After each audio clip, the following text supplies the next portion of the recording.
Welcome to Missing the Mark, where we look for meaning in strange places. I'm Christopher. Recently, Sargon of Akkad posted a tweet giving what might be called his 5 pillars of atheism. There is no God, there is no prophet, there is no afterlife, there is no salvation, and there is no excuse.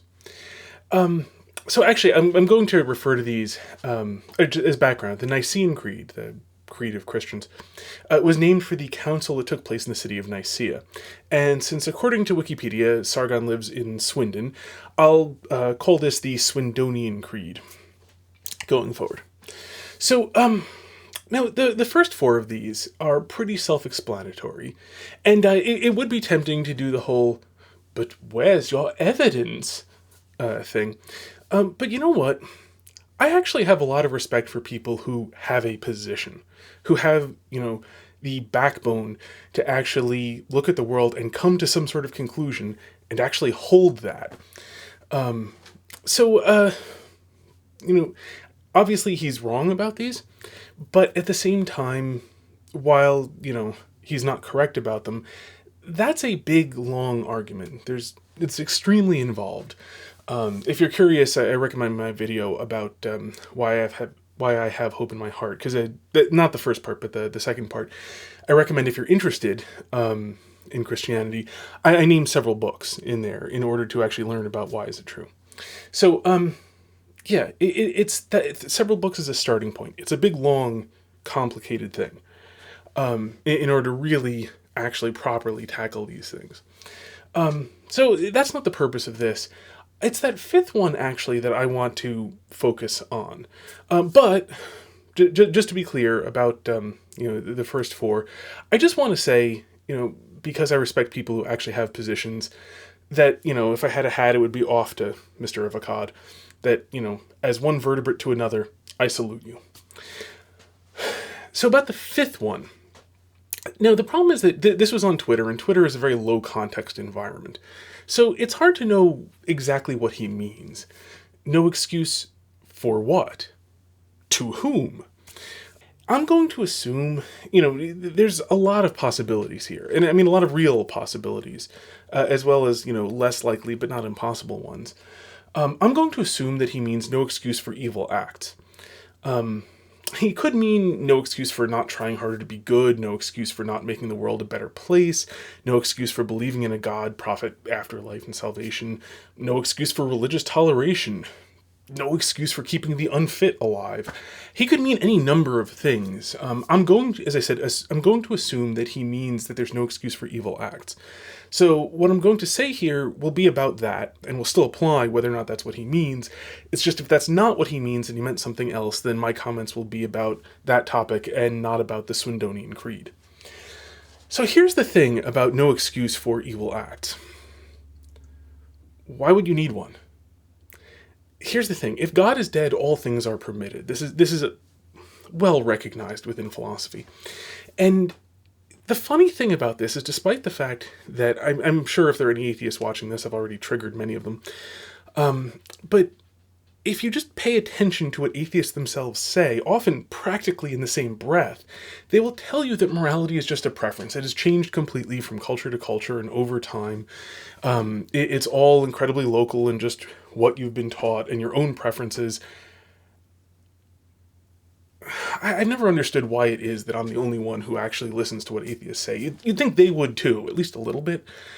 I don't know. But anyway, it's just, if there is no God above us to whom we all stand in the same relationship, then we just have to duke it out amongst ourselves.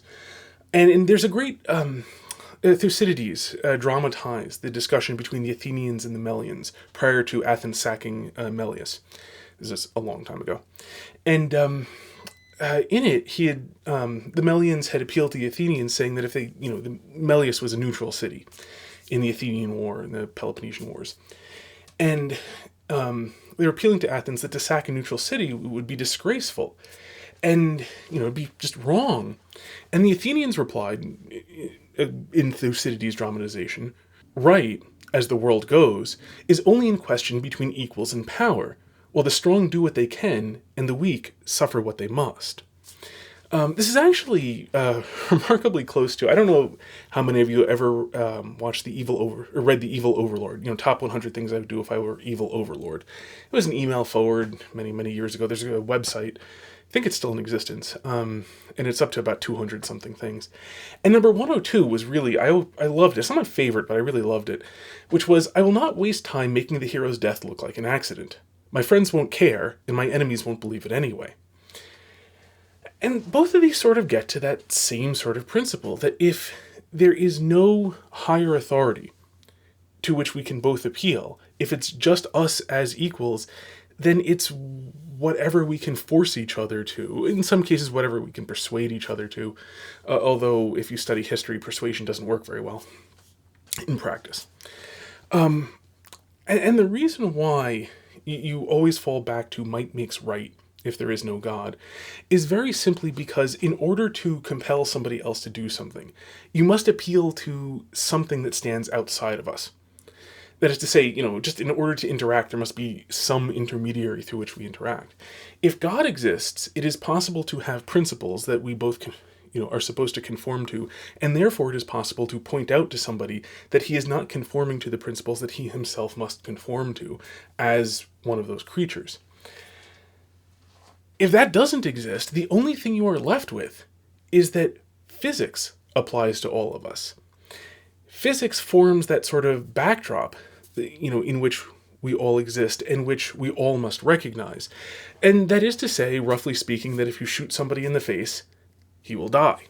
Physics applies in that regard. If you drop a 500-pound bomb on somebody, he'll be blown up. And that works. And that's real and final. And that's outside of both of us. No matter how much he disbelieves in that 500-pound bomb, he's gone. No matter how much, and sort of more relevantly, no matter how much he wants to survive that 500-pound bomb, he'll still be blown up. So, this is sort of the fundamental thing.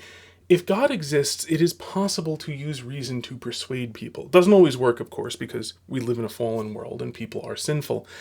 But it works some of the time.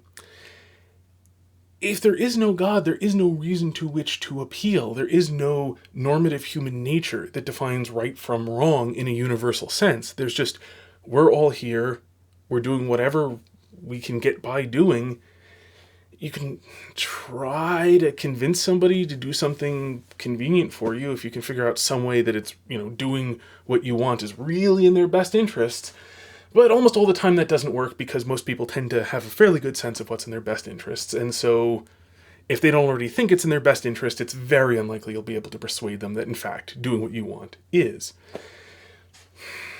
So there's one other part to this, too, when you consider reasonableness and so on.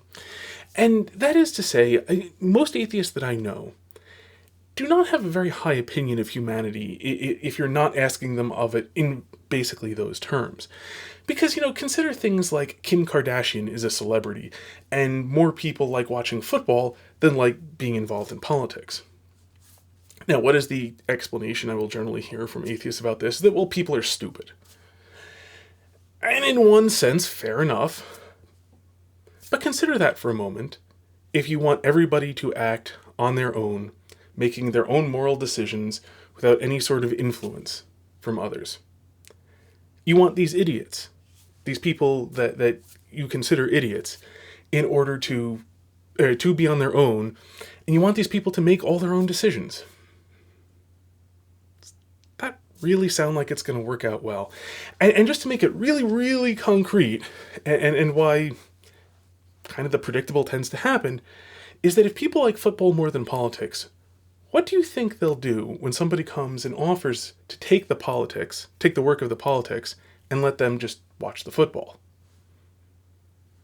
Do you think they're going to say no?